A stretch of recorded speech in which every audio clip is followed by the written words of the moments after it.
안녕하세요. 반갑습니다. 드디어 9시 30분 오늘도 어김없이 수요일 밤이 되었습니다. 안녕하세요. 아이작 아시모프님.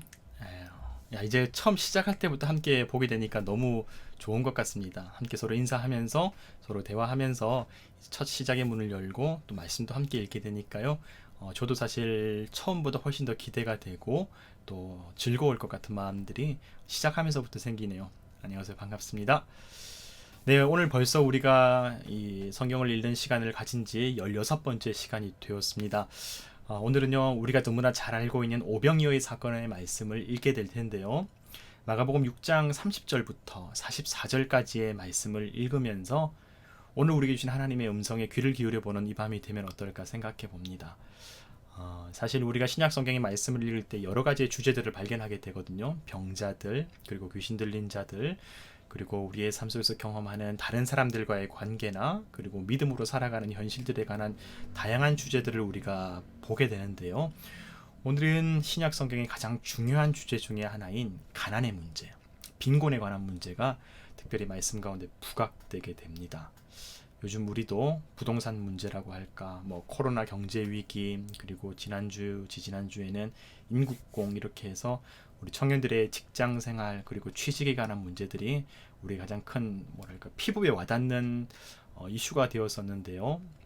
예수님께서 살아가셨고 사람들과 함께 부대끼셨던 1세기 유대 사회 가운데에는 어떤 형편이 있었는지, 그리고 그들을 향한 예수님의 반응은 어떠했었는지 우리가 오늘 말씀을 통해 함께 살펴보고 또 나누는 시간 가졌으면 좋겠습니다. 네, 그러면 함께 말씀 읽겠습니다.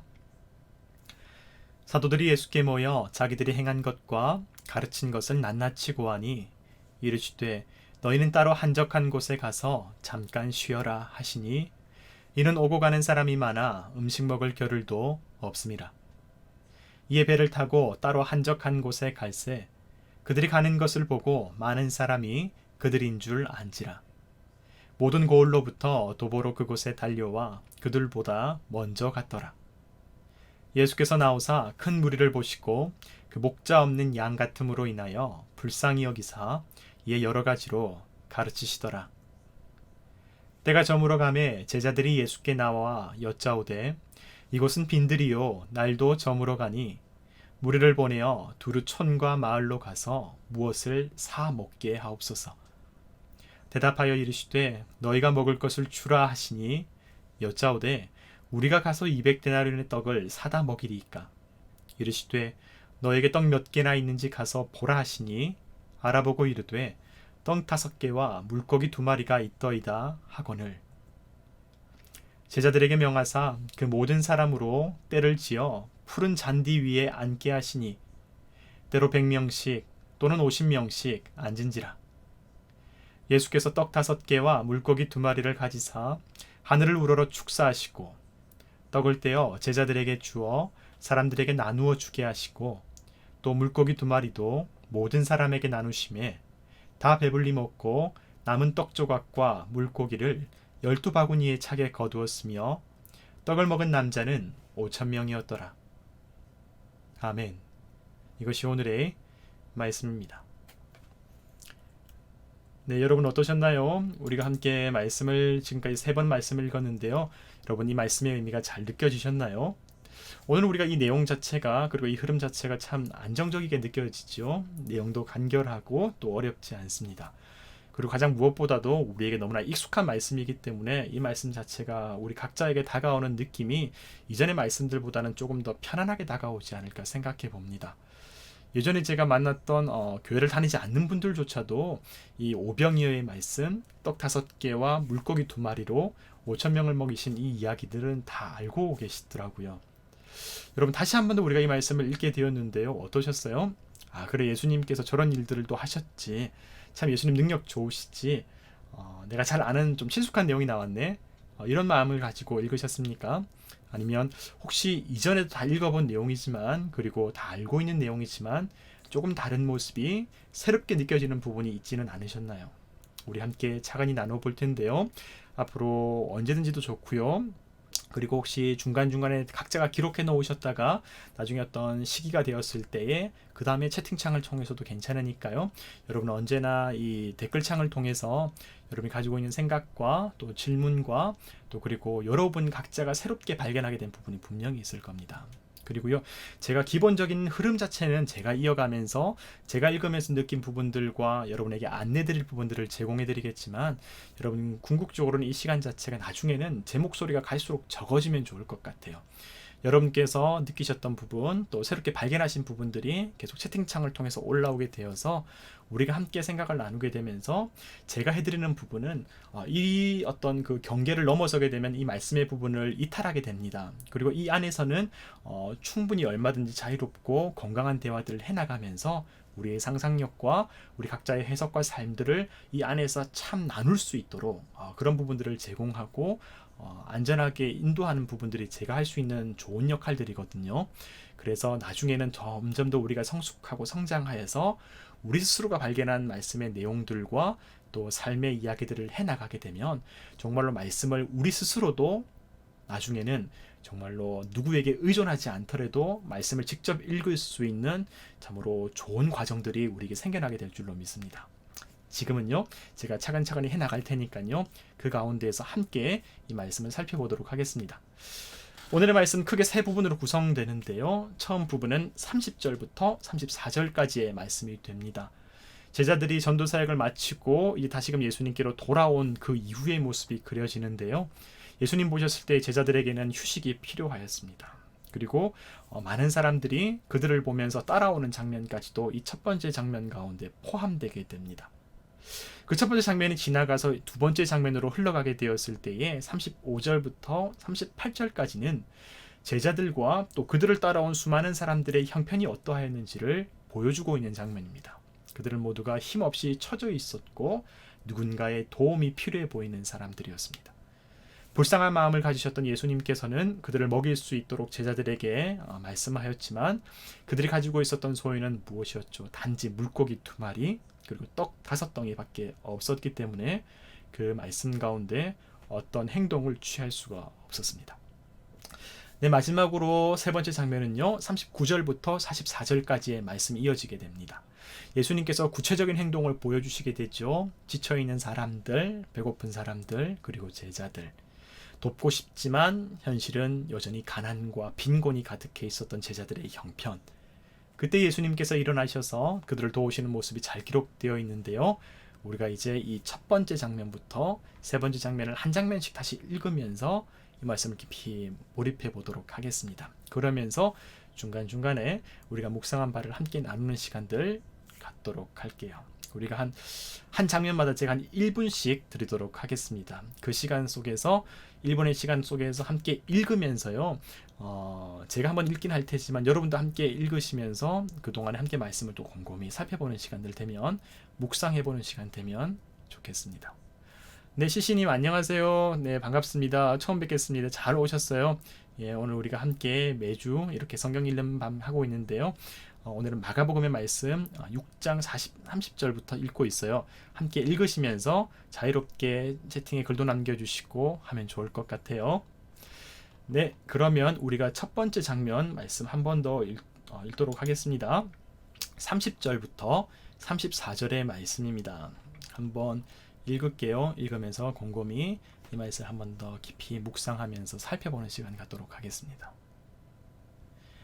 사도들이 예수께 모여 자기들이 행한 것과 가르친 것을 낱낱이 고하니 이르시되 너희는 따로 한적한 곳에 가서 잠깐 쉬어라 하시니 이는 오고 가는 사람이 많아 음식 먹을 겨를도 없음이라. 이에 배를 타고 따로 한적한 곳에 갈새 그들이 가는 것을 보고 많은 사람이 그들인 줄 안지라. 모든 고을로부터 도보로 그곳에 달려와 그들보다 먼저 갔더라. 예수께서 나오사 큰 무리를 보시고 그 목자 없는 양 같음으로 인하여 불쌍히 여기사 이에 여러 가지로 가르치시더라. 아멘.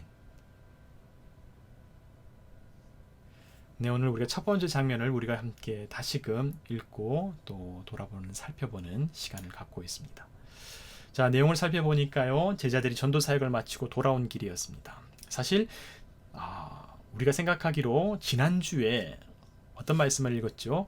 갑자기 세례 요한의 이야기가 등장했었죠. 그래서 그 이야기가 끝나고 다시금 예수님과 제자들의 이야기로 돌아온 상황입니다. 그래서 자칫 잘못하게 되면 갑자기 그 전의 이야기와 좀 뭔가 이 배열이 이상한 게 아닌가 싶은 오해와 착각을 할 수가 있어요. 이 30절 이전의 말씀, 사실 우리가 지난주에 읽었던 말씀 한 단락 가운데에서는 참 길게, 분량이 길게 나와 있었죠.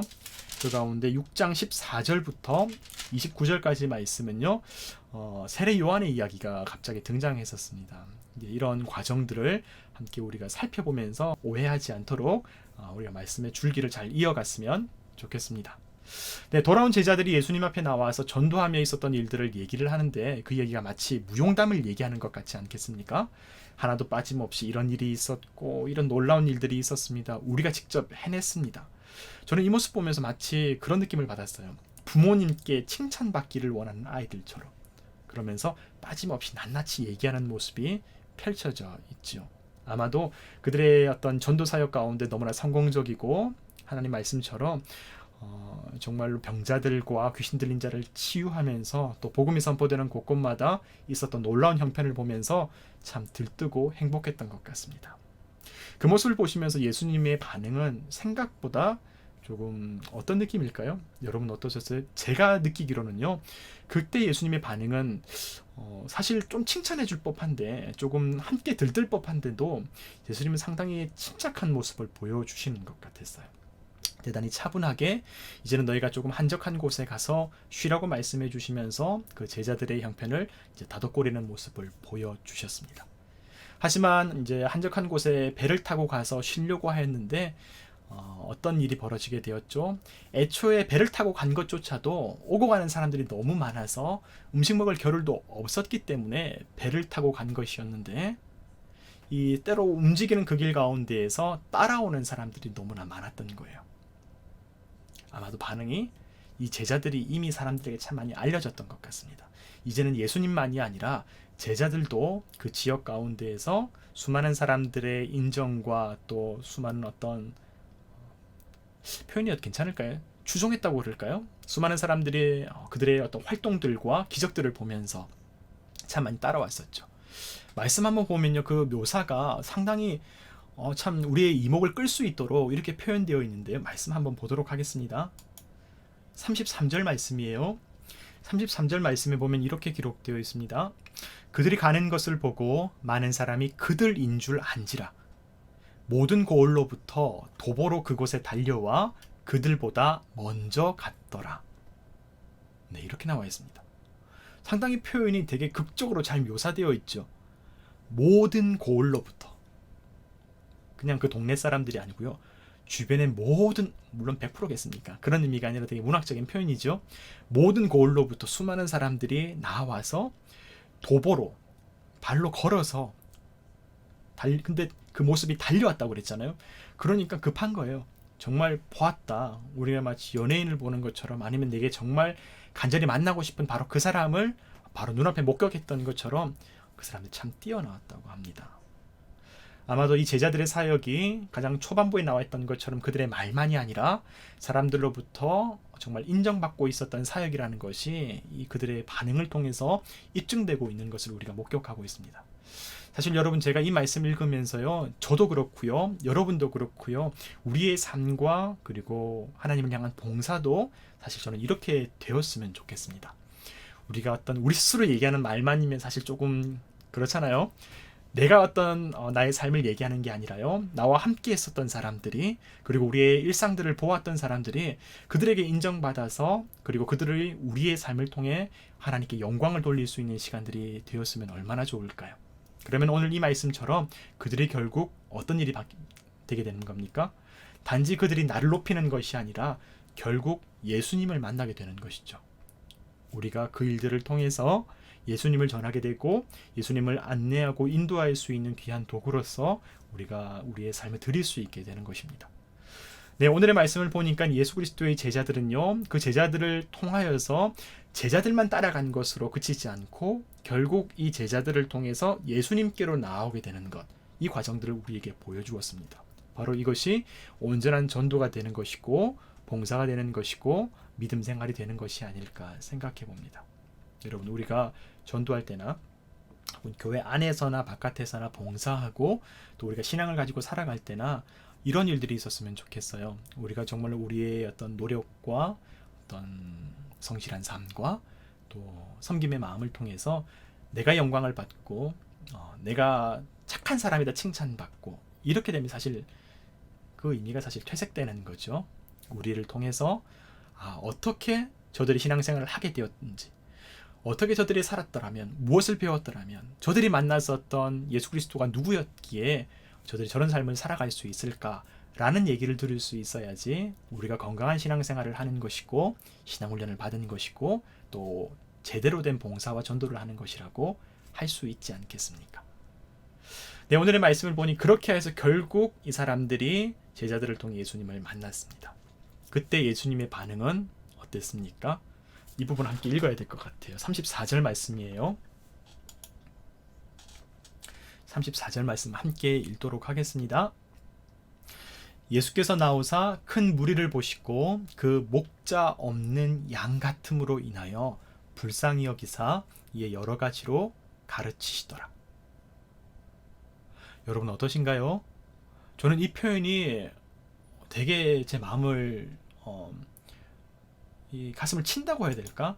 되게 조금 울림이 있었어요. 저는 목자 없는 양 같음으로 인하여 불쌍히 여기사. 그냥 그들의 형편이 어려워서 예수님이 불쌍히 여기셨더라라고 얘기하는 게 아니고요. 이 험한 세상 가운데 살아가면서 홀로 설 수 없는 사람들이라는 거잖아요. 쉽게 얘기하면. 그 사람들이라고 되게 다 바보였겠습니까? 그 사람들이라고 다 불성실했겠습니까? 그 사람들이라고 다 못난 사람들이었겠습니까? 그렇지 않거든요. 5,000명이나 되는 사람들이었잖아요. 남자만. 아이들과 여성들을 다 합치면 훨씬 더 많았을 겁니다. 그런데 그들이 스스로는 설 수 없어서 스스로 설 수 없다는 얘기는 여러 가지 의미를 갖고 있는데요.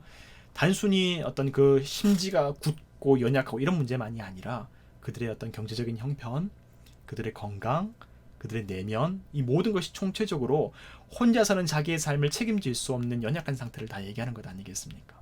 그러면서 예수님께서는 그들의 삶을 건강하게 인도하여 주고 세워주고 지켜주고 돌보아줄 목자가 없구나. 그들이 정말 이 세상에 홀로 내던져진 존재처럼 살아가고 있구나. 그렇게 여기면서 안쓰러운 마음을 갖게 되셨던 것이죠. 여러분, 우리는 지금 이 말씀을 읽으면서 우리의 마음과 우리의 시선을 조금 다졌으면 좋겠습니다. 단지 2000년 전의 이야기를 우리가 지금 읽고 있구나, 옛날 이야기 우리가 읽고 있구나, 그것이 아니라요. 이 땅을 살아가는 모든 힘들고 지친 인생들이 있지 않겠습니까? 그들이 저를 포함하고 여러분을 포함하여서요, 예수 그리스도를 만나게 되는 그 과정을 우리가 함께 읽고 있다고 생각하면서 우리가 우리의 마음을 함께 드리고 우리 주변과 이웃들의 삶도 함께 생각하면서 읽으면 참 좋을 것 같습니다. 하나님의 은혜와 구원이 어떠한 과정 속에서 우리에게 전달되는가? 제자들의 삶을 통해서 예수 그리스도를 만나게 되고 예수 그리스도의 사랑과 긍휼의 시선이 그들 가운데 또 우리 가운데 다가왔을 때에 하나님의 은혜와 구원의 역사가 채워진다는 것을 우리가 기대하면서 나아갔으면 좋겠습니다. 이때 앞서 제가 흘러가는 말로 여러분과 함께 나눈 것처럼 이 제자들은 참 다행이었고 감사한 것이 무엇이었냐면 그들이 자신의 능력으로 뭔가를 해낸 것은 아니었지만 그래도 특별한 것이 있었어요. 뭐냐면요, 순수한 마음을 갖고 있었습니다. 제자들은 그들의 선생이신 예수 그리스도로부터 배운 말씀, 배운 지침, 그것을 그대로 믿고 실천하면서 무엇을 안 했냐면요, 사실 더 하는 게 아니에요. 사실 사역은 어떤 면에서는 하나님을 믿는 것은, 봉사를 하고 섬기는 것은, 전도하는 것은 중간에 가로채면 안 됩니다. 하나님의 영광을 가로채면 안 되고 내 자랑으로 내가 뭔가를 드러내주고 사람들에게 인정받기 위한 도구로 가로채게 되면 그때부터 문제가 생기게 되는 겁니다. 예수님이 감춰지고 내가 중간에 성공적으로 전도했네, 사역했네, 내가 분립할래, 나랑 따라와. 이 5,000명 사람 중에서 12명이니까 400명씩만 데리고 가도 한 가문을 읽을 수 있겠죠. 제자들 그렇게 하지 않았습니다. 믿고 배우고 가르침을 받은 그대로 순수한 마음을 가지고 얘기하였고 살았고 그 마음을 다 다시금 예수 그리스도께로 돌리면서 자신들의 삶은 뒤로 빠지게 되는 것이죠. 자, 이런 첫 시작의 모습을 우리가 함께 보았습니다. 자, 이제 두 번째 장면 35절 말씀부터 39절 말씀, 38절 말씀 가운데로 우리 향하도록 하겠습니다. 두 번째 말씀 한 번 더 읽으면서요. 우리 첫 번째 장면처럼 1분 정도 여러분께 시간 드리도록 하겠습니다. 그동안 제가 한번 읽고요. 여러분도 함께 읽으면서 두 번째 장면, 첫 번째 장면 이어서 함께 깊이 묵상하면서 또 나누는 시간 가졌으면 좋겠습니다. 네. 두 번째 장면을 말씀을 함께 읽도록 하겠습니다. 때가 저물어 가매 제자들이 예수께 나와 여짜오되 이곳은 빈들이요 날도 저물어 가니 무리를 보내어 두루 촌과 마을로 가서 무엇을 사 먹게 하옵소서. 대답하여 이르시되 너희가 먹을 것을 주라 하시니 여짜오되 우리가 가서 200데나리온의 떡을 사다 먹이리이까. 이르시되 너희에게 떡 몇 개나 있는지 가서 보라 하시니 알아보고 이르되 떡 5개와 물고기 2마리가 있더이다 하거늘. 네, 우리가 두 번째 장면의 말씀을 함께 읽어보았습니다. 여러분 어떠세요? 장면이 바뀌게 됩니다. 게다가 시간도 흘렀습니다. 말씀을 보게 되니까요, 어둠이 깔리고 있는 상황입니다. 여러분 어떠세요? 저는 사실 솔직하게 말씀을 드리면 가끔씩 성경 읽다가 내가 정말 잘못 생각했구나. 내가 정말 말씀을 뜨문뜨문 읽었구나 지금까지. 혹은 그런 경우 있지 않습니까? 내가 말씀을 오해하고 있었네. 혹은 우리에게 있는 어떤 그 보편적인 이미지가 있잖아요. 어떤 선입견이 사실 목사인 저에게도 좀 많이 있었던 것을 발견하게 돼요. 저는 사실 어릴 적에 이 오병이어에 관한 어떤 선입견을 갖고 있다가 말씀을 차근하게 읽게 되면서 발견하게 된 모습이 사실 되게 깜짝 놀랐어요. 어떤 부분이냐면 우리가 보통 떠올리는 오병이어의 이미지는 어때요? 밝고 환한 대낮에 들판에서 식사하고 있는 장면입니다. 제가 지금까지 보았던 대부분의 성화들도 그런 방식으로 그려져 있어요. 북유럽 오똑한 콧날을 갖고 계신 예수님께서 정말 멋있는 옷을 입고 계시고 그 주변에 사람들이 다 삥 둘러 앉아서 옆에는 꼭 양 한 마리가 있어야 됩니다. 예수님은 막대기를 들고 계셔야 되고요. 그러면서 밝고 환한 가운데에서 그 들판 푸른 초장이 가득한 그곳에서 오병이어를 물고기 2마리와 떡 5개를 이제 통해서 축사하신 예수님의 어떤 능력을 경험하고 있는 장면이 펼쳐지는데요. 오늘의 말씀 시작 어떻습니까?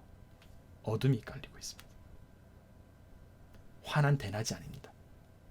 그때는 분명히 어둡고 침침해지는 그런 때였어요.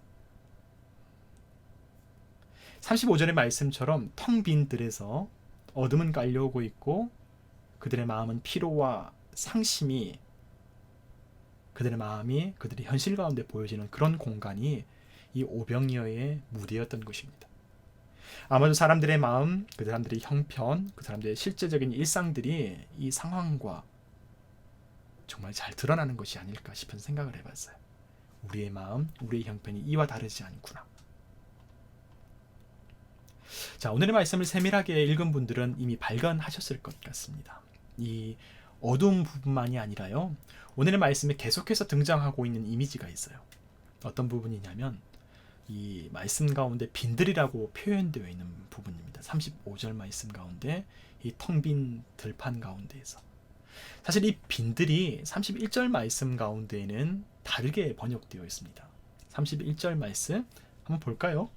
31절 말씀에는 어떻게 표현되어 있는지. 31절 말씀 가운데는 이 빈들이 어떻게 표현되어 있을까요? 한번 찾아보실래요? 퀴즈를 하고 하긴 뭐하고 31절 말씀 이르시되 너희는 따로 한적한 곳에 가서 잠깐 쉬어라 하시니 이는 오고 가는 사람이 많아 음식 먹을 겨를도 없음이라. 여기서 빈들은 어떻게 표현되어 있을까요? 빈들이 없는데요. 네, 빈들이라고 나와 있진 않죠. 네, 시시님. 야, 아이작 아시모프님. 네, 맞습니다. 정확합니다. 31절 말씀 한적한 곳. 네. 32절 말씀에도 있죠. 이에 배를 타고 따로 한적한 곳에 갈새. 그리고 35절 말씀에는 때가 저물어 가매 이곳은 빈들이요. 다른 단어 아닌가요? 라고 얘기할 수 있지만 실제로는 다 똑같은 단어를 사용하고 있습니다. 헬라어로 얘기하게 되면 에레모스라고 하는 단어이죠. 다른 곳에서는 이런 방식으로도 번역되어 있습니다. 뭐라고 번역되어 있냐면 광야, 척박한 곳, 고독한 곳, 조용한 곳. 다 같은 단어 에레모스. 광야를 가리켜서 보통 구약 성경에는 다바르, 미드바르가 표현되어 있거든요. 그것도 사실 의미가 묘해요. 미드바르라고 하는 것은 다바르라고 하는 곳과 미드가 함께 합쳐져 있는 거예요. 다바르는 말씀이고 미드 할 때 앞에 이게 접두사가 붙어 있기 때문에 어떤 장소를 얘기하는 거예요. 근데 그 뜻은 광야인데 미드바르라고 하면 말씀이 있는 곳, 하나님의 말씀이 선포되는 곳, 쓸쓸하고 고독한 광야인데 그곳에서 하나님의 말씀이 들려지는 곳이라고 하여서 말씀을 광야에서 받았던 선조들의 어떤 그 기원처럼 그들은 광야를 그렇게 생각했습니다. 그것이 바로 1세기 그리고 그 이전의 유대인들이 광야를 생각했었던 의미죠. 에레모스도 마찬가지입니다. 바로 때로는 쓸쓸하게, 때로는 조용하게. 그래서 35절에는 배고픈 사람들의 빈곤한 마음과 형편이 잘 드러나 있고, 또 한편으로 그들이 조용하게 사람들의 어떤 복잡하고 시끄러운 곳을 떠나서 조용한 시간을 가질 때는 그 빈들 혹은 한적한 곳으로 표현되어 있는 곳이 광야입니다. 그런데 그것만으로 끝나지 않는 거예요. 에레모스가 이렇게 어둡거나 어떤 조용하고 이런 무감각한 공간만을 얘기하는 것이 아니고요. 여러분 혹시 기억하십니까? 우리가 맨 처음 마가복음 1장을 읽었을 때에 아이작 아시모프님 한적한 곳은 광야, 에레모스, 미드바르. 잠깐만 그러면 정리를 해드리게 되면 한적한 곳이라고 표현되어 있는 곳은 이 광야, 에레모스 여기까지가 맞습니다. 미드바르도 맞습니다. 미드바르는 히브리어고요. 그래서 구약 성경에 사용되어 있던 광야를 표현했던 몇 가지의 방식 중에 하나가 되는 것이고요. 에레모스는 신약 성경의 헬라어예요. 신약 성경에서 광야를 표현했었던 뜻을 사용했을 때 단어가 에레모스입니다. 쓰여지는 용례는 한적한 곳이기로 쓰여지기도 했고 빈 들판이기도 했었고 또 그리고 척박하고 쓸쓸한 땅 되게 부정적인 뉘앙스가 들어져 있을 때도 많이 사용했었던 방식입니다. 그러니까 그런 정서가 다 포함되어 있는 것이죠. 그래서 우리가 흔히들 광야라고 얘기할 때 되게 다양한 의미가 있지 않습니까? 광야는 고통이고 고난이고 쓸쓸함이고 소신인데 또 한편은 그곳에서 인생이 각성하게 되고 하나님의 신비를 경험하게 되고 또 그 혼자 있는 그 순간 속에서 하나님과 독대할 수 있는 놀라운 은혜가 있는 시간이라는 것을 사실 우리가 헬라어나 히브리어를 모른다고 할지라도 우리가 그런 이미지를 갖고 있잖아요. 근데 실제로 그 단어 가운데 쓰여지는 용례 속에서도 발견할 수 있다는 것을 잠깐 제가 언급하였던 겁니다. 잠깐 다시 돌아와서요. 우리가 했던 이 에레모스에 관한 부분을 제가 오늘 잠깐 살펴봐야 되지 않을까 싶은 생각을 가져서 시간을 조금 할애하고 있습니다. 왜냐하면 바로 예수 그리스도께서도 이 에레모스 한적한 곳을 향했던 적이 있기 때문에 그렇습니다.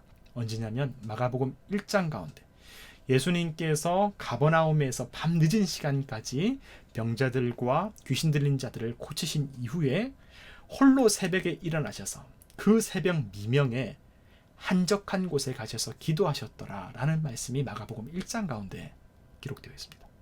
그래서 우리가 사실 새벽 기도의 모태가 되게 되는 것이고 그리고 우리가 인생의 중요한 결정을 할 때에 그 복잡하고 번잡한 마음들을 다 상황과 마음을 다 내려놓고 하나님의 음성을 듣기 위해서 우리가 침묵 가운데 우리의 삶을 맡겨드리는 것이 이 에레모스의 기도라고 하는 것이거든요. 바로 예수님께서도 그 인생의 피로와 내면의 고민을 안고 아무도 도와줄 수 없는 그 고독한 공간에서 하나님만 바라보면서 기도하였습니다. 그런 의미에서 이 에레모스라고 하는 것은 늘 고난과 동시에 은혜가 함께 있는 자리 아니겠습니까? 고독하고 비참하지만 하나님만을 의지하고 발견하는 은혜가 있는 곳. 그것이 바로 성경이 바라보는 광야, 빈들의 어떤 의미가 되는 것입니다. 오늘 제가 여러분께 그림 한 장 보여드렸잖아요. 사진 한 장이죠, 사실. 혹시 보이시나요? 오늘 첫 제가 대문으로 타이틀로 했었던 이 사진은 제가 10년 전에 이스라엘 갔을 때 찍은 사진입니다. 실제로 이스라엘의 저 갈릴리 지역 가운데에서 티베리아스 호수 가운데에서 동네 이름도 티베리아스라고 하는 디베레라고 하는 동네가 있어요. 거기서 조금만 한 시간도 되지 않아요. 그곳에 가게 되면 탑가 TAP 아무튼 탑가라고 하는 동네가 있어요. 바로 그곳에서 예전에 실제로 오병이어의 사건이 일어났다고 하여서 그곳에 오병이어 기념교회를 세워놨는데 거기에 이렇게 입구에 이런 표지석 같은 게 이렇게 있는 것입니다. 보면 물고기 2마리랑 빵덩이 5개가 있는 게 혹시 보여지시나요? 위에는 헬라어, 밑에는 히브리어가 딱 나와 있는데 헵타페곤 이렇게 돼서 여러분 보이시죠? 그런데 사실 제가 왜 이 사진을 가지고 왔냐면요. 제가 이때는 몰랐어요. 제가 이때는 몰랐습니다. 보시면 이 네모난 표지석 메뉴에 보면 영어로 뭐라 적혀 있냐면 에레모스라 적혀 있어요. 깜짝 놀랐습니다. 제가 몰랐어요. 10년 전에 제가 성지순례 갔을 때는 혼자 갔던 거였거든요. 제가 혼자 중동을 한 2개월 정도 성지답사하면서 탐방하면서 제가 한번 가지고 있는 공부한 거를 써먹어도 봐야겠다. 또 실제로 봐야겠다. 눈으로 목격해야겠다 했는데 그땐 사실 몰랐어요. 그런데 최근 다시 보면서 제가 놀란 게 에레모스가 여기 있구나. 하나님의 은혜가 어디서 일어났는가. 바로 이 에레모스에서, 빈들에서, 광야에서, 어둡고 침침한 그때에 모두가 행복하고 왕궁에서, 대형교회에서 수많은 사람들의 어떤 환호와 스포트라이트와 다 그 적극적이고 안정적이고 분위기 좋은 그 시절에 있었던 게 아니라요. 정말 찬송가 183장처럼 빈들의 마른 풀같이 시들은 나의 영혼. 주님이 허락한 성령을 간절히 기다리네. 감으로 메마른 땅에 단비를 내리시듯이 성령의 단비 부어주십시오. 그렇게 얘기하는 것처럼 이 빈들 가운데 생명의 물이 흐르게 되는 거예요. 제가 그 모습 보면서 이렇게 우리가 정말 다시 말씀을 보고 공부를 해야 되는 것이 우리의 삶 가운데 필요하구나라는 생각들을 다시 하게 되었거든요. 제가 여러분과 함께 지금 에레모스라고 하는 이 상징, 이 무대, 이 배경에 대해서 말씀을 나누고 있는데요. 제가 여기서 조금 짚고 넘어가야 될 부분이 있습니다. 되게 중요한 지점이 있어요. 여러분 오해하지 말고 들어주십시오. 보통 우리가 일반적으로 여기서 결론을 끝냅니다. 어떻게 결론 내리냐면, 자, 그래, 힘들고 어려울 때 하나님을 찾으라. 예수님께서 골방에 들어가 기도하라고 하신 것처럼 사람들을 의지하지 말고 하나님만 의지하고 하나님으로부터 해결을 받으라. 그분만이 우리를 도울 수 있다. 에레모스로 가라. 그렇게 내올 수 있죠. 그렇게 결론. 아주 중요한 내용입니다. 틀리지 않습니다. 맞습니다. 네, 아이작 아시모프님처럼 같네요. 그런 결론은 틀리지 않습니다. 중요한 내용입니다. 그러나 완전한 대답이라고 할 수는 없습니다. 여러분 상세하게 잘 들어주십시오. 부분적으로는 맞지만 그러나 부분적으로는 한계가 있고 오류가 있는 얘기입니다. 우리는 보통 성경 공부나 설교나 신앙생활의 결론을 이런 식으로 끝내버립니다. 그런데 오늘 말씀을 보면요, 성경은 여기서 끝나지 않습니다.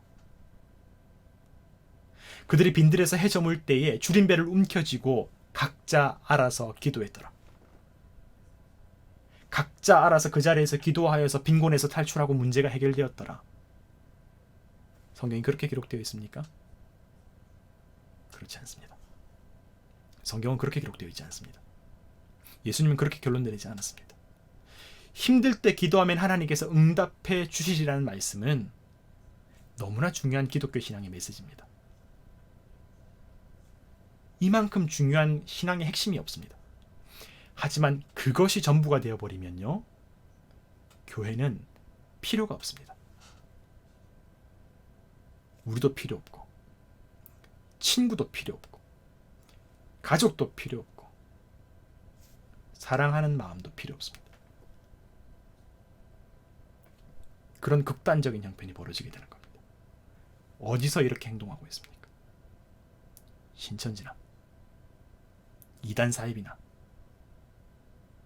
극단적인 열광주의적인 종교단체에서 이렇게 행동하지 않습니까? 내가 혼자서 이 기도의 문을 열면, 내가 영적인 특별한 사람이 되면, 고수가 되면, 하나님과 독대할 수만 있다면 다른 그 어떤 것은 다 무가치하고 필요 없는 것이 됩니다. 그러니 가족들이나 친구들이나 그 어떤 도움도, 심지어는 사랑하는 마음도 도구로 전락하게 되는 것이지 엄격한 의미에서는 그렇게 필요한 게 아닙니다. 그렇지 않습니까? 그러니까 그 사람들이 가족도 버릴 수 있는 겁니다. 왜냐? 사실은 가족은 불필요할 때가 많거든요. 기능적으로 얘기했을 때는 우리를 힘들게 만들고, 내가 저렇게 나아가는 그 길 가운데 도움이 안 되는 것처럼 여길 때가 있고, 나의 발목을 잡는 장애물처럼 여겨질 수도 있는 겁니다. 그 사람들의 입장에서는 나는 딱 이것만 있으면 되는데, 나는 이것만 하면 되는데. 예수님은 그렇게 말씀하시지 않았습니다. 성경의 방식이 아닙니다. 예수님은요, 목자 없는 양 같아서 저들을 불쌍히 여기셨습니다. 여러분, 이 말씀 하찮게 여기면 안 됩니다. 정말 우리 안에는 주님의 마음, 사랑의 마음이 있어야 합니다. 저들의 삶을 생각해 볼까요? 저 수많은 사람들, 목자 없는 양처럼 야생에 방치되어 있었던 사람들입니다. 수많은 바리새인들과 서기관들과 온갖 종교인들, 율법주의자들, 선생들, 날마다 율법 가르치면서 이게 정답이라고 얘기했습니다. 이것만 지키면 되고, 이것만 지키면 의인이고, 이거 지키지 않으면 죄인이라고 얘기했습니다.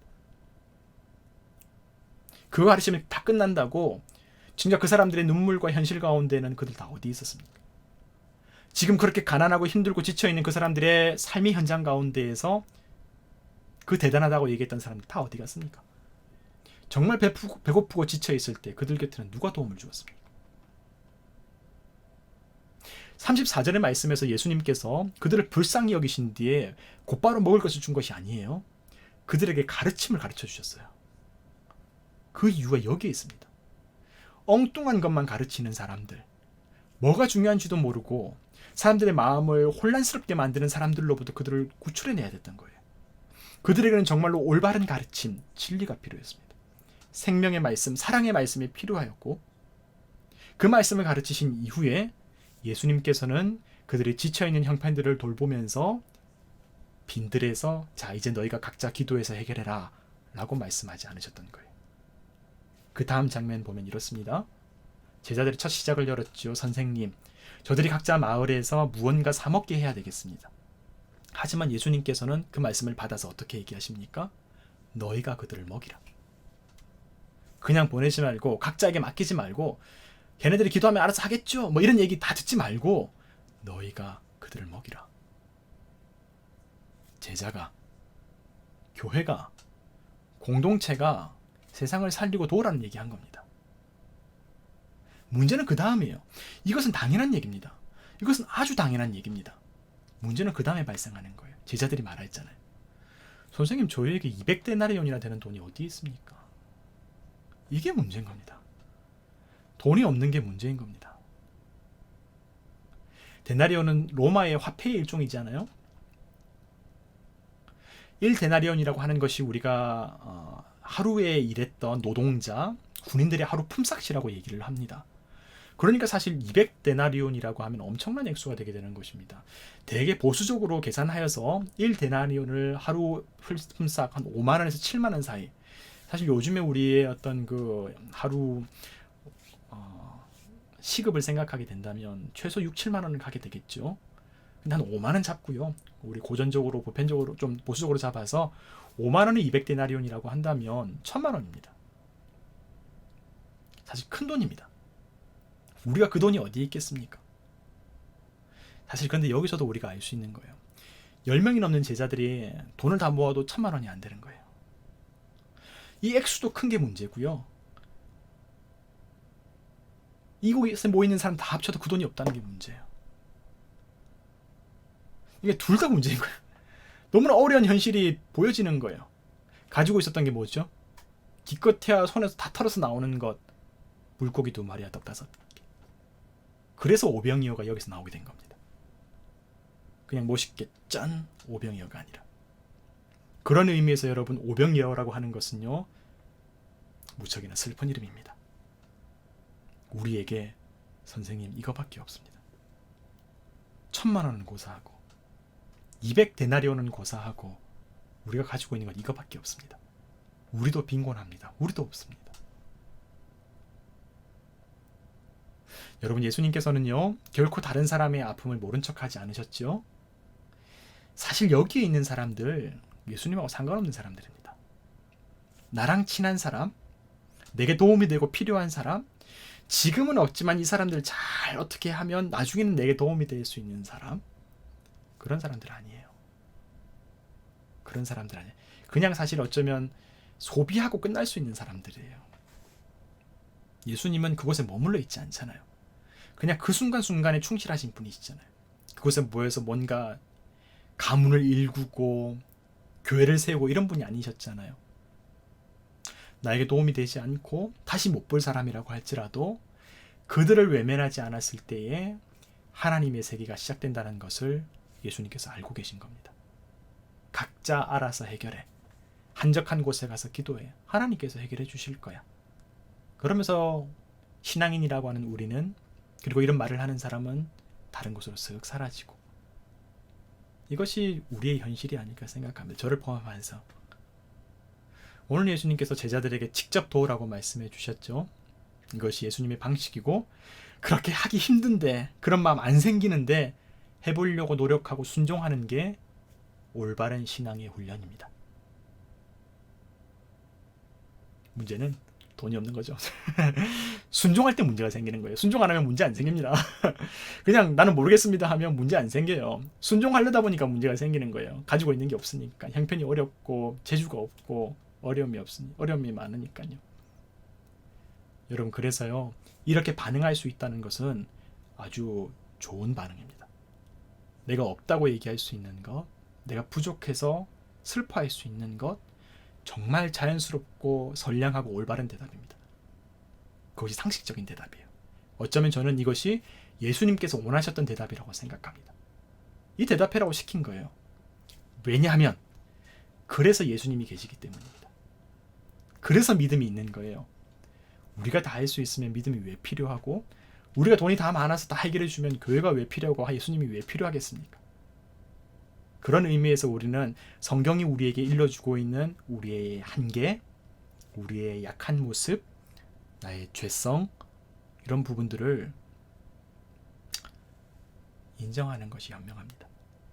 스스로가 되게 하나님처럼 포장하게 되면 본인이 힘들어져요. 그리고 그 안에 갇혀지게 돼요. 되게 불행해집니다. 하지만 그 한계를 인정하고 그것을 주님 앞에 말하고, 하나님, 내가 그렇게 살고 싶은데, 주님 말씀대로 살고 순종하고 싶은데 가지고 있는 게 적지 않습니까? 제 힘으로는 안 되지 않습니까? 저희가 200데나리온에 된 돈이 어디 있겠습니까? 얘기하면서 주님의 도움을 구하게 되었을 때에 그때 하나님께서 일하기 시작하시는 거예요. 자, 이런 한계, 이런 과정들을 우리가 발견하고 이제 마지막 장면으로 향하도록 하겠습니다. 마지막 세 번째 장면, 우리가 함께 읽은 것처럼 세 번째 말씀 한 번 더 읽도록 하겠습니다. 또 1분간 말씀 읽으면서 또 이 말씀 깊이 생각해 보겠습니다.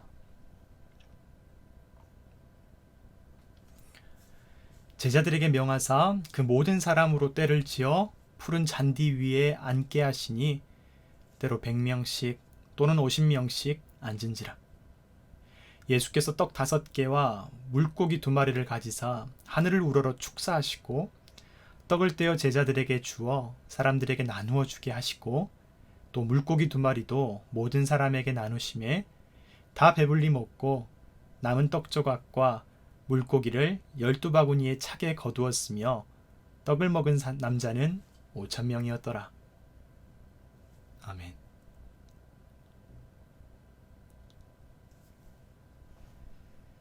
네, 여러분 어떠셨어요? 오늘의 말씀, 세 번째 말씀 드디어 우리가 다 읽게 되었습니다. 우리 사실 꽤나 많이 읽었어요. 전체 말씀을 3번이나 읽었고, 또 장면마다 또 우리가 또 깊이 풍성하게 이 말씀을 새겨볼 수 있도록 또 계속해서 읽었죠. 여러분 어떠셨어요? 이 말씀 다시 읽으면서 조금 새롭게 다가오셨습니까? 처음 우리가 가지고 있었던 어떤 이미지랑 달라진 부분도 분명히 있었겠고, 그뿐만이 아니라 말씀을 읽으면서 조금 새롭게 느껴진 부분도 없지 않았을 것 같습니다.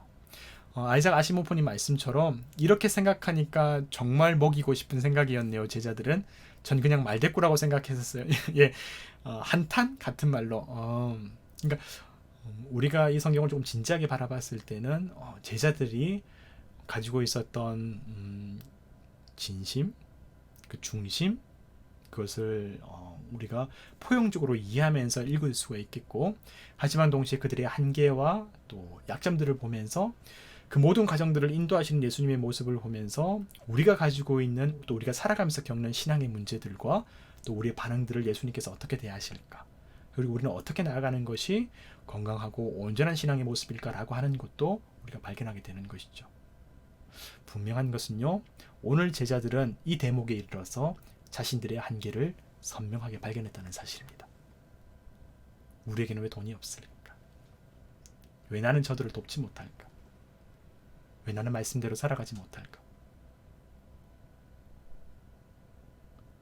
여러분, 혹시 오늘의 말씀의 시작 부분을 기억하십니까? 제가 단락을 이렇게 다 나누는 이유가 있어요. 이 작은 단락 하나하나가 정말로 이 기록자 마가의 엄청난 노력과 에너지와 영성이 담겨 있어요. 성령의 어떤 그 감동 감화와 그 계획하심이 얼마나 놀라운지 우리가 목격하게 돼요. 첫 시작 때 제자들의 모습이 어땠습니까? 의기양양했습니다. 한껏 들떴습니다. 기가 막힌 경험했으니까. 자신들의 영담, 기적적인 그 전도 사역들 낱낱이 얘기하면서 우리에게 더 이상 불가능은 없다. 하나님의 나라가 우리를 통해 이 땅에 세워지게 될 것이다. 우리가 누군가? 수많은 사람들이 환호하고 인정하고 받는 예수 그리스도의 12사도다. 제자들은 그런 마음을 품었을지도 모르겠습니다. 그만큼 대단한 사람이 된 것처럼 착각했을지도 모를 만큼 어딜 가나 알아보는 사람들이 늘어서 있었죠. 유튜버 스타, 페북 스타, 그 사람들 못지않게 대단한 인플루언서가 된 것 같은 착각이 분명히 들어질 수 있을 만한 상황이 펼쳐졌습니다. 그러니까 밥을 먹으려고 하여도 오고 가는 사람들이 너무 많아서 한적한 곳에서 쉴 수가 없었고, 그들을 떠나서 배를 타고 한적한 곳을 찾아 나설 정도였죠. 그런데도 사람들이 알아보고 그 동네 사방에서 다 몰려와서 5,000명이 넘는 사람들이 모였을 정도로 들뜰 수 있는 시간. 바벨탑의 사건과도 같이 우리가 하나님과 같이 되자. 여러분, 목회자들 그리고 신앙생활 열심히 오랜 시간 동안 신앙생활 했던 많은 믿음의 거장들이 이런 부분에서 많이 넘어졌습니다. 참 선량하고 아름답고 참 훌륭하게 그 시작의 문을 열었었던 믿음의 사람들이 그런 과정 속에서 많이 넘어졌습니다. 오늘 예수님께서는 이 사건을 통해서 우리에게 보여주시죠. 결국 그들의 인생은 오병이어와 같았습니다. 결국 나는 오병이어구나. 아무리 예수님의 말씀을 순종하려고 하여도, 아무리 불쌍한 사람들을 돕고 싶어도 손에 쥐고 있는 것 겨우 물고기 2마리와 떡 5덩이. 그것밖에 없어요. 그들은 지금 다시 현실로 돌아왔습니다. 내 자신의 모습을 다시 보게 되었습니다. 그래, 이게 나였지. 나 혼자서는 아무것도 할 수 없었지. 아무것도 할 수 없는 것은 아니었지만 분명히 제한이 있었지. 여러분, 오늘의 마지막 장면은요, 단순히 예수 그리스도의 능력이 얼마나 놀랍다 이런 것만을 보여주는 장면이 아닙니다. 오직 예수 그리스도만이 우리의 능력이 되시고 길이 되시고 진정한 공급자가 되신다는 것을, 그 불변의 진리를 다시 깨닫게 해주시는 말씀 아니겠습니까? 여러분, 예수님의 말씀 안에서 모든 것이 변하게 됩니다. 39절 말씀에 보면 어떤 말씀이 기록되어 있습니까? 한번 말씀 볼게요. 제자들에게 명하사 그 모든 사람으로 떼를 지어 푸른 잔디 위에 앉게 하시니. 여러분, 어떻습니까? 모든 사람들이 떼를 지어서 푸른 잔디 위에 앉았습니다. 어둡고 침침했던 빈들 그대로입니다. 세상이 갑자기 어두웠던 그날 그 환경은 그대로일 수 있어요. 그저 여전히 빈들이에요. 그런데 예수 그리스도의 말씀 안에서 그들이 모여있던 그 자리가 빈들이 되고, 빈들이 아니라 푸른 잔디가 되고 밝고 희망찬 세계로 바뀌게 되는 것입니다. 오병이어밖에 없었던 내 인생이 12바구니가 넘는 풍성함을 경험하는 그 주인공이 되게 되는 것입니다. 예수 그리스도로 말미암아 넘치고 배부르게 되고 공급받는 은혜가 일어나게 되는 것입니다. 이것이 주님의 말씀이고 주님의 은혜고 하나님께서 우리에게 원하시는 우리의 삶입니다. 여러분, 우리가 그 은혜 가운데 있기를,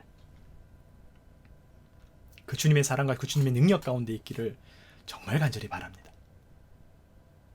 저도 그렇고요. 여러분의 삶 가운데에도 경제적으로나 형편으로나 여러분의 마음으로나 그런 은혜가 가득하기를 간절히 소망합니다.